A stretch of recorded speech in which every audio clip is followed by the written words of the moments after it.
Tuning into this video here, it's an update on the 2021 Bourgault agronomy trials in canola. My name is Gooijer. I work as an agronomist here at Bourgault Industries with myself and Jeff Strukoff, another agronomist, and a farmhand, Al Lefebvre. So our roles here are to manage the 2,000 acre commercial farm that Bourgault has and runs and conducts a lot of different equipment trials and agronomy trials on. And every year we take one quarter that we have in canola and one quarter in wheat, and we run these larger scale trials that we're going to talk about here today. And the size of these trials is 400 feet long by 30 feet wide. And then we replicate every one of these treatments 3 times. So that way we can get some confidence in knowing that the results that we're getting are from the treatment and not just by randomness. And having the 30-foot widths allows us to keep it in a relatively small area, not used to the larger, 66, 76 foot width of the larger drills, but yet still utilize the latest in technology when it comes to the openers and tanks. So that's what we have going on out here, and that's what we're going to go through a little bit today, is just what we did in 2021, and then we'll go through the treatments themselves. So where I wanted to start off was just a bit on the background of the field and what we've done. So this is all seeded on May 27th and 28th. We received a rain here, about 1.5 inches of rain a couple days, 3 days before, and then we haven't received a lot of rain after. We're up to about 3 inches total at this point in the year on this particular land, and we always try to seed everything here about 4.5 miles an hour. So we want to keep everything the same. Other than the different treatments that we're doing. The background out here, as far as the field itself, this is on a 100 bushel fall rye stubble. So quite a decent crop here that we had last year. The land itself is some of our best land that we farm around here at the Bourgault farm. So about 4.8% organic matter, about 7.8 pH, so a very neutral pH. As far as residual, we had about 40 pounds of N left in the soil. As far as phosphorus, and we do a lot of treatments on phosphorus, we're at about 18 ppm, 18 parts per million here in this soil, which comparatively to the rest of our land is a considerable amount more. And I would say to a lot of producers in Western Canada in general, we're usually dealing with single-digit part per million. Again, in looking at all of our other land, I would say this is some of the highest amounts of phosphorus. So you'll see that as we go through some of our phos treatments where maybe the response isn't quite there, especially where we've seen it in the past. So that's one thing to point. About 145 parts per million of potassium, which is on the lower end compared to a lot of different areas. We're right on the edge of the gray soil zone. So the gray soil zone is inherently low in potassium. So that's why we'll talk about our fertility here right away, but we added a little bit of potassium in the form of potash. And then sulfur, we'll talk about how our sulfur went down, but we had about 40 pounds of sulfur in the soil. When it comes to canola, we find that we always just have to put a little bit of sulfur in just to ensure that we have that there for the canola. So the variety and what we're doing out here, the variety is actually an Vigor 345 PC. That is the large seed size, so it's size D. So the bigger the seed, the heavier you have to seed it in order to get your desired plant stand. So in this case, what we're really interested in is ensuring that the same amount of seeds went down in every treatment. So in this case, 10 seeds per square foot. It was what our goal is, and in order to achieve that with the seed size, we had to put 5.3 pounds per acre down. So 5.3 pounds gets us 10 seeds a square foot. And then when we come in and do plant counts, if it's 5 plants a square foot that are actually established, we know we're at 50% emergence, let's say. So 10 seeds per square foot was our aim. When it comes to the fertility package that we did on this trials, all these different trials out here, we applied 125 pounds of ammonium sulfate this spring through distribution and harrowed it in. So that's how we got down some of our nitrogen, but then all of our sulfur was through that method. Then we came in at the time of seeding on these different treatments, but the average rate, I would say, was targeting 140 pounds of N, 50 pounds of P, and 10 pounds of K. So 130 pounds of that at the time of seeding was in the form of urea. The 50 pounds of phosphorus was in the form of 1152 dry, so you got an extra 10 pounds of nitrogen there. And then 10 pounds of K went down into the nitrogen band. So in total, about 167 pounds of N, 50 pounds of P, and 10 pounds of K, with 30 pounds of sulfur was our total fertility package out here. So as far as the different treatments that we're doing, we're gonna go through them a bit. Again, like I said, they're 30 feet wide, so we're actually using 30-foot drills. And what we have, and if you kind of look out beyond here, we have one of the drills that we used, and that's a 30-foot off onto your right there, zooms across. That particular one was using a triple shoot method of delivery where it has mid-row banders, and also a dual knife opener. So you have the front knife as the side bander putting down fertilizer. The rear knife is your seed, and we can play with different placements in there. And then the third air kit for that one was down to the mid-row banders, so the MRBs, where we could supply the bulk of the nitrogen. What's interesting about that drill then is we can just lift up the banders, lock them up, shut off the air to the banders, and now divert fertilizer just into a side band application. So we're using the exact same drill, the exact same tank, everything's exact same. We just lock up the banders, and now we're moving where that nitrogen placement is.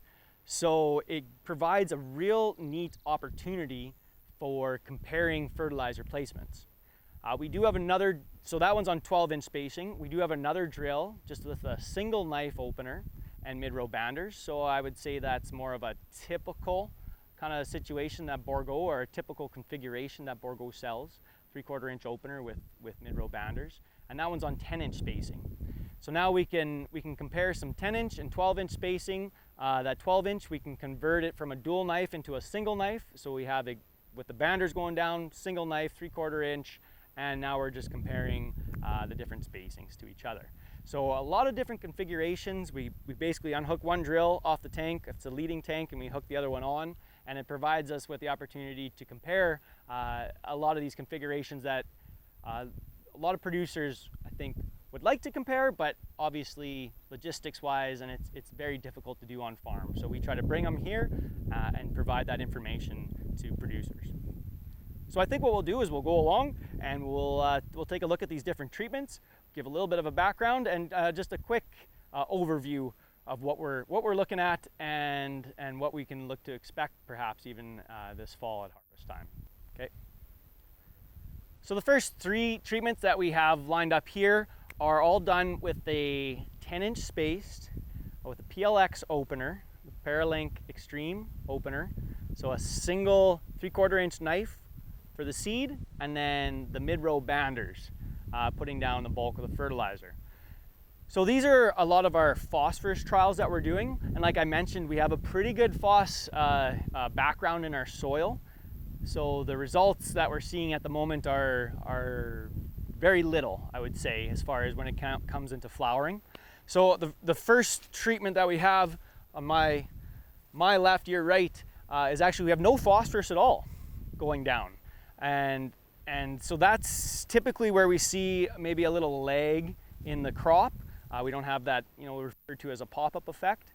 But we have no phosphorus at all going down on there, and I would say it's no further behind at all. Next to the one I'm standing in right here, this one here is where we've added phosphorus, so we're doing a total of 50 pounds more phosphorus. And what we've done with that phosphorus is taken 15 pounds of actual and put it in the seed row with that 5.3 pounds of seed. And the other 35 pounds of phosphorus we moved out into the mid-row band with the bulk of the nitrogen there. So 130 pounds of nitrogen with 10 pounds of K, nitrogen in the form of urea, and then the K and potash. So the reason that we're working with this split is that we've done a lot of trials years previous where we've looked at phosphorus uptake from mid-row banders. And the initial reaction typically is, well, that's too far away, that's not in the seed row, you won't get that pop-up effect. And maybe we can use that phosphorus for later years, building the soil. And actually what we found with comparing no phosphorus at all to putting all the phosphorus in the banders was that there was always this extra flowering happening, there's always a little extra yield kick in the year of application. And what we came to know is that, yes, we're getting some phosphorus uptake out of the mid-row banders, but a little later on in the season. So instead of trying to put all your phosphorus requirements in the seed row with that little opener, we said, well, let's take a little bit, put a little bit in the seed row so we get the benefits of a pop-up, we get a little bit of phosphorus closer, but then we put the bulk of it out in the mid-row so it can be taken up, you know, basically when the crop is really shooting up and bolting and really needs a lot of phosphorus. At the start, it just needs a little bit, and then the bulk of it gets taken up a little bit later on. So that's what's happening in this treatment. The one next to us over here is the same thing. We're using the split application of phosphorus. We're putting a little bit in the seed row, the rest out in the banders. But now we're actually trying to bring down how much we're putting in that seed row to, in my mind, it's a very, very low amount, 4 pounds of actual P in this, you know, P205. So 8 pounds of 1152 going down in the seed row. So very, very low amounts. This year, again, we're not seeing a lot of differences as far as phosphorus at all. You know, that's why we have our check over there with no phos. Last year, it actually turned out that this was one of our highest yielding, and it had some of our highest plant stands. So again, it's just kind of working in that same system, but we're just playing around with the actual levels now that we're putting in the seed row to see where that pop-up effect is, but yet not having to have that seed compete with a lot of fertilizer in the seed row so that it can take the moisture and germinate up quicker and then start pulling nutrients out of the fertilizer that's applied there.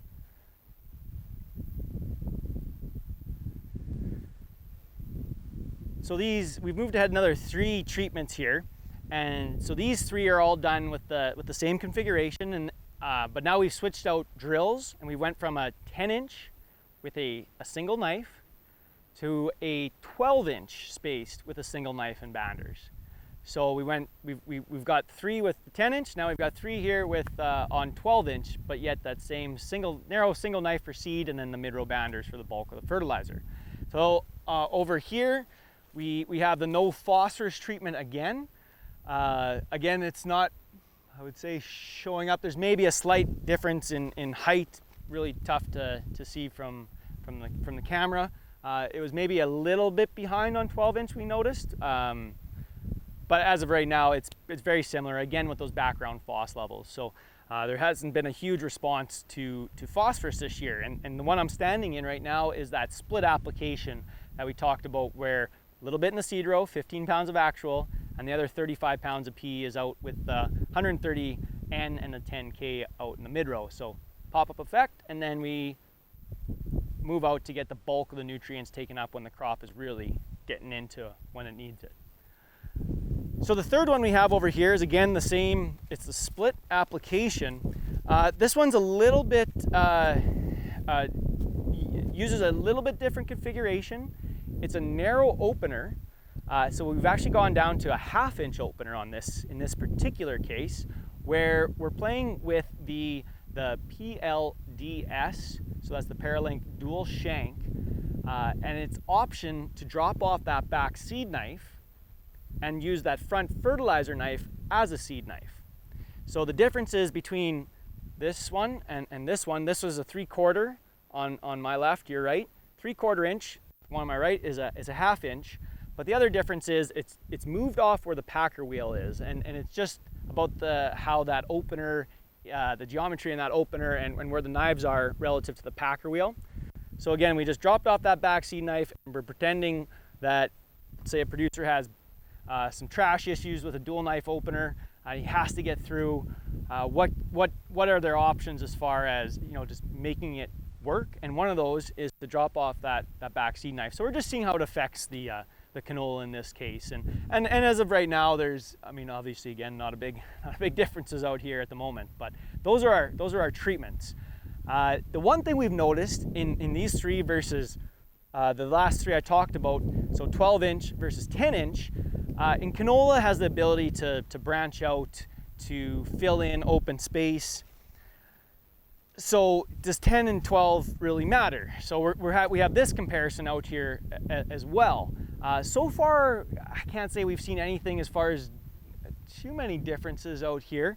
The one thing we did notice when we did plant count stands, the 12-inch was down slightly, almost a whole plant per square foot less than the 10. And we'll see as that comes into maturity or how that affects the crop. What may be happening there is that inter-row competition is potentially, maybe choking out some of this on the 12-inch. It's a 20% higher concentration in the row. So that's something that we're going to kind of keep an eye on here as the year continues on.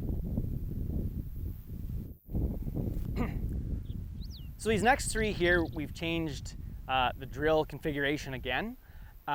This one we're using the PLDS opener. So that's again the Paralink dual shank. So that's where we've got that front fertilizer knife, and then the rear is the seed knife on the one opener. But in this case now we've locked up the banders. So the banders are now locked up. We're not putting anything through the banders. All of that nitrogen is all going down the side band, which is 1.5 inches away and 1 inch down from relative to the seed, kind of center to center on the openers. So we've brought the nitrogen a lot closer than where the mid-rows place it. And this is a very typical configurations that we see in some competitor units. And now we offer this as well in some certain circumstances that some producers like this placement, or there's other applications of this dual knife opener that we'll talk about a little bit later. So what we're looking at right now though is again this strip over here. There's no phosphorus going down. So 0 phosphorus in this strip here versus this one that I'm standing in right now. Again, we've done that little bit of a split application of phosphorus, 15 pounds of actual P2O5 in the seed row. The other 35 is in the side band with all the nitrogen in this case. And the reason that we're doing that is actually, I'll explain it a little bit more over on when I compare it to this strip on this side of me, my right to your left here, this is when all the phosphorus goes down in the side band with all the nitrogen, and there's nothing with the seed. The seed's on its own, and all that fertilizer is out in the side band. And this would be, I would say, a typical recommendation from some competitors out there. What we've found in this configuration with all this phosphorus going down with that bulk of nitrogen is that certain circumstances and situations, maybe a little bit drier conditions, different soil types, is all that nitrogen is in that band, and you have all that immobile phosphorus in that band as well. And when nitrogen in the form of urea is converting to a plant available form, the pH levels are going through the roof. There's free ammonia in that band. It's not very good for root development. So when you have a nutrient in that area that can't move, like phosphorus, but yet the roots have to get there to take it up, it becomes a very difficult thing for the plant. So what we find or have found is that it's almost, it's a delayed uptake of phosphorus, even though it's pretty close, it's in the side band, it's close. Just with all that nitrogen, it delays the phosphorus uptake, and you don't get that pop-up effect that we typically come to know from phosphorus being a little bit closer. And so when we look out here right now, it's maybe a bit tough to see, but what I have noticed as this crop was developing a bit here was this split application of phosphorus in this case is a little bit more yellow. I can see from here, which just means the crop is just a little bit further along. It got that phosphorus up a little bit earlier, and now it's pulling out of the nitrogen. It's pulling some phosphorus out of that nitrogen band. Compare that to the no phosphorus on the one side, and with all the phosphorus in the side band with all the nitrogen on this other side, it just didn't allow the plant to take up that early phosphorus, and it's behind slightly. I wouldn't say it's very dramatic, but there is something happening with that, where the placement of the fertilizer is to how the crop is developing. So what we find is that even a split in this situation can help the crop get up and get going here as well.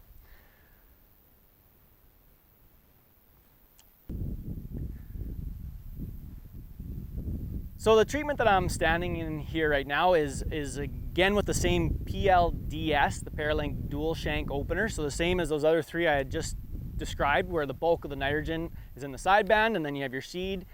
This one we've actually put everything in the side band, seed on its own in the seed row. But that urea we've changed now. We've taken 30% of that out, and we replaced it with ESN. So ESN is a slower release form of urea, and it's got a coating around it that delays the release of the nitrogen in general, even delays the not just the transformation, but physically blocks it from being released to even start that transformation into a plant available form. So 30% ESN, and the reasoning behind this was actually last year we got a lot of feedback asking us to do a trial like this where, okay, we've got sideband placement of nitrogen, and there's some times when it can get a little bit too hot to the seed. We're not that far away, and as guys push their rates, they start to get to see some seed burn developing. So if we were to take a portion of that nitrogen and make it release a little bit later, will that saften up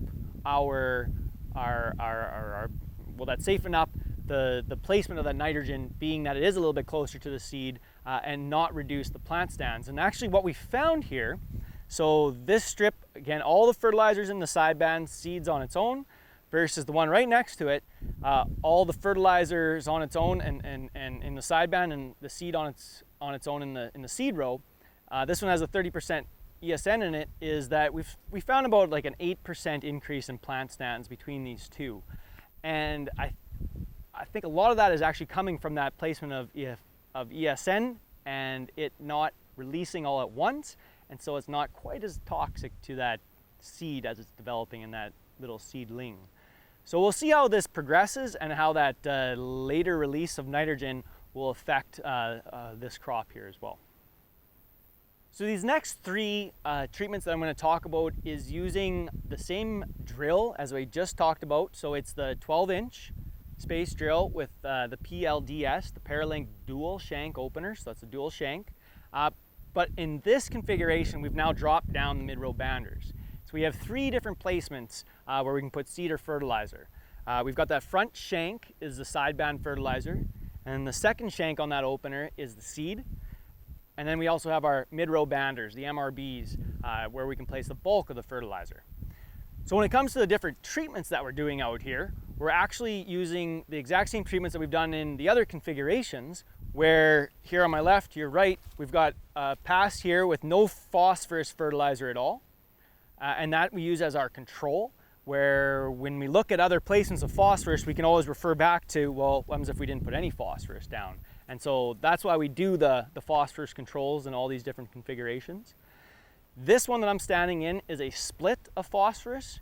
So we're doing 15 pounds of actual P in the seed row with the seed. The other 35 pounds of P is going down the sideband on its own. And then the bulk of the nitrogen, so the rest of the 130 pounds of N, is going down the mid-rows in the form of urea and with a little bit of potash. And we're going to compare this one now to what happens if we didn't do the split, and now we're putting all that phosphorus down in the sideband here with the bulk of the nitrogen in the mid-row. So we've talked about this before, where we've put nothing in with the seed and all the fertilizer in the sideband, including the nitrogen on our other configuration. Well, this one, we're doing the same, seeds on its own, the phosphorus is down the sideband, but we're going to move that nitrogen away from the sideband and we're putting it in the mid-row. So now we've just moved that away, and so what that gets around is this hot banding effect, where the phosphorus is pretty close, it's not right in with the seed, phosphorus is close, but it doesn't have that big bulk of nitrogen around it, so that the roots aren't trying to fight through that kind of toxic environment, but yet it can just go into that phos, take it up, keep on going, and take up the nitrogen as it needs. So this is kind of the triple shoot that we're looking at, that where we found has been producing some really good plant stands and earlier maturity with it, just because, you know, mainly due to the plant stands being a little bit higher, but very even as well, very safe to the seed. The seed doesn't have to battle with any kind of fertilizer, even if it is just a phosphorus fertilizer, which is kind of on the least toxic scale versus other fertilizers. But it doesn't, a little prill of canola doesn't even have to battle with or a little seed of canola doesn't have to battle with a prill of phosphorus. Because if you have those two together, typically what you'll find is that the moisture will still go to the prill of phos. So seed on its own, phosphorus fertilizer in the sideband, nitrogen in the mid-row. The reason why we wanted to compare that though to this split phosphorus, where we put a little bit in the seed row, just to see if there's any effect on plant stand, and also just to see, when we do add that little bit in the seed row, does that give us any pop-up effect at all? And again, what we're seeing right now is there is no difference. Typically what I've seen in the past is they're very similar. Every now and then, every year, there's a couple years where I've seen a little drop in plant stand in doing this split, where that prill of phos is beating out that canola seed. The other thing when it comes to this trial and these treatments is that when you do a split phosphorus, you have to use 2 tanks of phosphorus. When we put it all down the sideband like this, you're using 1 tank. So how that works into the logistics on the tanks, on the farm, can also maybe make a decision as far as, well, is it that bad or is it okay to do? And that's where we're looking at this as far as the overall placements go. So on these next 2 treatments here, we just keep sliding down the way.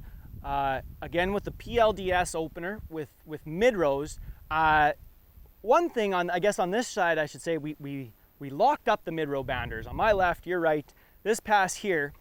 And what we wanted to do was bring in a broadcast application. So what we did, we had the banders locked up. The day before, though, we went and broadcast on this 30-foot strip some Super U and broadcast it across. So Super U is another form of stabilized nitrogen. So it acts differently than the ESN we had talked about. Super U doesn't have a coating. It's more blocks the passageways for urea to convert. So there's the initial urea into ammonia. It kind of blocks that pathway, and then when it turns into ammonium, and when it tries to turn into a nitrite, it kind of blocks that passageway there. So it delays the release of nitrogen, but also it allows it to kind of wait until it gets some moisture to kind of push it down into the ground. So it stays in a non-volatile form. So it's designed to be broadcast. So that's why we were using Super U in the form of nitrogen.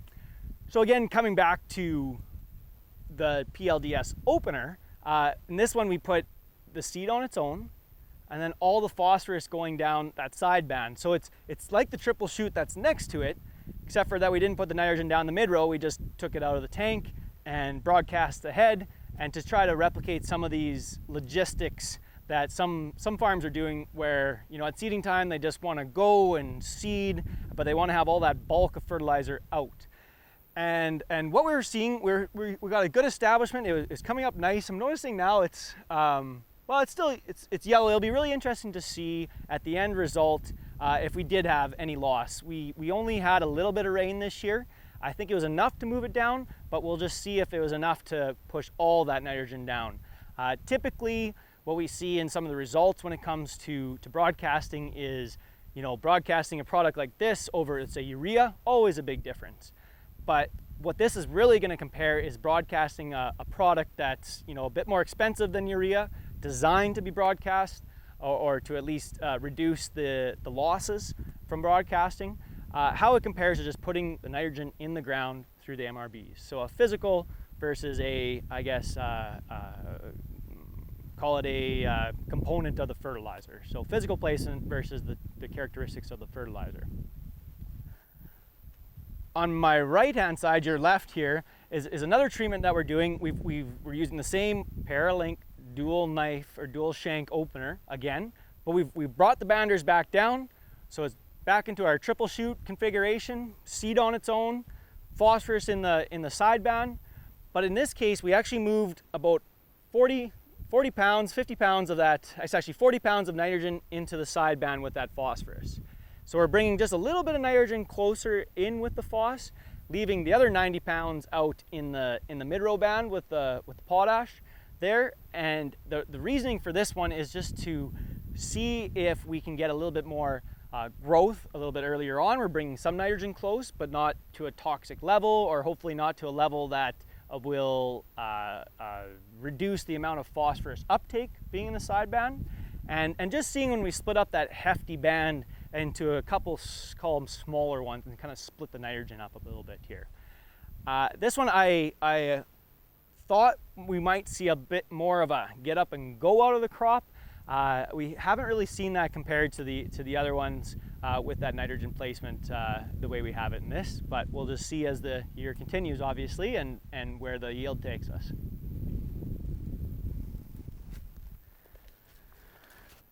So we've completed all the different treatments that we wanted to show here today, and the different treatments that we've done this year in as far as fertilizer placements and drill configurations. What we're getting into now, and we're not going to go through them all, is all the different replications that we have, and they're randomly placed, replicated. The one that I did want to kind of point out, though, to show a side-by-side comparison in, is the one I'm standing in between right now. And so this is done with the PLDS opener, Paralink dual shank opener on 12-inch spacing, both of these units here. So same drill, same space, same everything, fertilizer placement, where the seed was on its own. The phosphorus is in the sideband. The only difference being is that on my left, your right, this side here is where we drop down the mid-row banders, and this is our triple shoot configuration, where seed on its own, 50 pounds of P in the sideband, and the bulk of nitrogen and a little bit of K is out in the mid-row. Versus on my right, your left, over here, we've locked up the banders and we've moved all that N into the sideband. So seed's on its own, but all the nitrogen, phosphorus, potash is all in the sideband here. So it's the bulk of all the nitrogen in close. And so what we've seen in the past with this, especially last year, and you know, even to this year a bit, is that little bit of a delay when we have all that fertilizer in the sideband. And we've actually seen about a plant and a half decrease in plant stands when we have that fertilizer close. So it's about a 15% decrease in plant stand and plant emergence. And so it's just showing us that nitrogen placement, you know, we can get away with it some years, and in some years it shows up. And this year it showed up a little bit, about 15%. Last year is even more so, a little bit drier conditions, a little bit lighter land, and it was showing up to the extent of almost 35% difference, where we had, you know, 8 plants versus 4.9 plants or so. So in this case here, we've got about 6 plants, and we're up to, or 6.5, and we're about up to about 8-ish or 7.9 plants over on this side. So when it comes to plant stands, the higher the plant stand, the quicker it's going to mature. And so that's why we're seeing, if I kind of move out of the way here a bit, if you look down that line a bit on your right, we're seeing a little bit more yellow. It's gotten into flowering a little bit sooner than on the left-hand side here, where the nitrogen's in the sideband. It's a bit delayed. We got a little fewer plants, and we're just waiting. The crop is kind of almost recovering from that initial hit, and you know, it's going to catch up. It'll get to the point. Yield-wise, I mean, plant stands don't mean anything as far as yield. It's very tough to draw any conclusion there, unless of course you get into a later season frost or anything where those couple days that you're going to gain in maturity can definitely help out a lot, actually, in some cases, if it's right on that tipping point.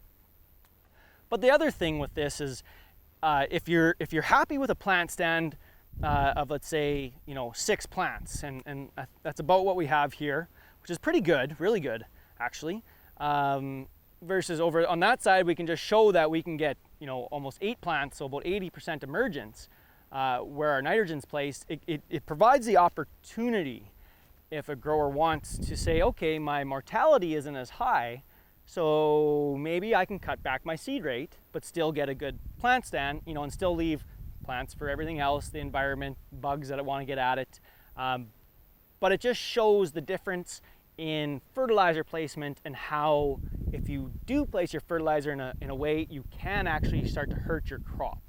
And so as producers, I mean, there's not a lot a person can control when it, like I said, comes to weather and bugs and all this, environmental conditions, but fertilizer placement is one thing that can be controlled. And so here's a real good example of where, okay, here's a difference in management and difference in placement, and it's showing up in the crop and the plant stand itself.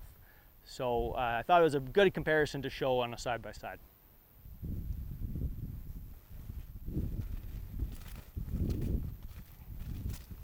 So here's another part of the trials. It's on a different block. It's a little bit different look into the trials that we're doing. On these particular ones, we're looking at seed rates in canola. So these three were all seeded with the same drill. So that's the 10-inch PLX drill, just that 3/4 inch opener. And we're putting 15 pounds of phos in with the seed row. The other 35 pounds is going out into the mid row with the bulk of the nitrogen. So again, the same fertilizer placements in all three of these. We're just looking at the seeding rates now. And so in these three here, so my right, your left, is our low seeding rate on this side over here. So we're actually down to 1.3 pounds per acre of this seed. So that equates to 2.5 seeds per square foot. 2.5 seeds per square foot. So I would consider that a very, very low seed rate. The one I'm standing in here is now double that. So now we go up to 2.6 pounds per acre of that 345 size D seed. So this is getting us 5 seeds per square foot on the one I'm standing in here. And again, I would say this is on the lower seeding rate side. And then we double it once again now, and we come over to my left, your right. So this is up to that 5.2 pounds per acre is what we did on this, just to make it exactly double, which is right in close to that 10 seeds per square foot on this. And so this seeding rate here, I would say, is more typical of what producers are wanting to put down. I would say that that's starting to come down a little bit, maybe not quite as low as this 5 seeds per square foot. But the reason that we wanted to look at all these is just to say, well, okay, we've got the different fertilizer placements out there, and they're playing around, what's that doing to the different plant stands? Well, what happens if we kept the fertilizer the same and then we just played with the different plant stands? How does that affect the crop in terms of maturity and then also into yield? And so what's very interesting about this is when we did it last year is, so now as far as plant stands go, we're about 1.8 plants on the low end. We're about 3.5 plants here. And then on the higher end, we're about 6.5 plants a square foot. Last year, all three of these yielded very similar to each other, like within a couple bushel. What I talked about before, as far as plant stands correlating to maturity, however, the lower seeding rate took almost a week, if not, almost 10 days later than the higher seeding rate. And so what happens there is just the plants themselves, the high seeding rate shoot up, flower, the low seeding rate, take their time, start to branch, and they start to fill in that open space. So that's how the crop kind of reacts to a lower plant stand versus a higher plant stand, and how it affects the maturity of it. So it'll be interesting to see how these three compare to one another as far as maturity dates and as far as yield goes as well, and especially in a dry conditions that we're kind of experiencing right now. If that branching has the opportunity and the moisture to keep branching, or does the plant kind of give up, go with that main stalk, we'll see what happens compared to the high seeding rate out here as well. The last thing I'll touch on seeding rate, what we found last year and what we plan to do again this year as far as another look at the trials, is after harvest, we'll swath, combine, and then we'll come in and do counts of the actual stems to see how that kind of relates to what our plant stand was, to what plants actually survived to the very end that produced a crop or produced seed. And the reason we do that is on the higher seeding rate side, what we've noticed is that there's a lot of inter-row competition. We get smaller plants and they actually start to outcompete each other to a point where it actually will kill off the other one, or they'll make them so small that they don't really produce. Versus on the lower seeding rate, basically every plant that gets into the ground has enough space that it can survive and produce. So that's another matrix or metrics there that we're going to look at on these seeding rate trials.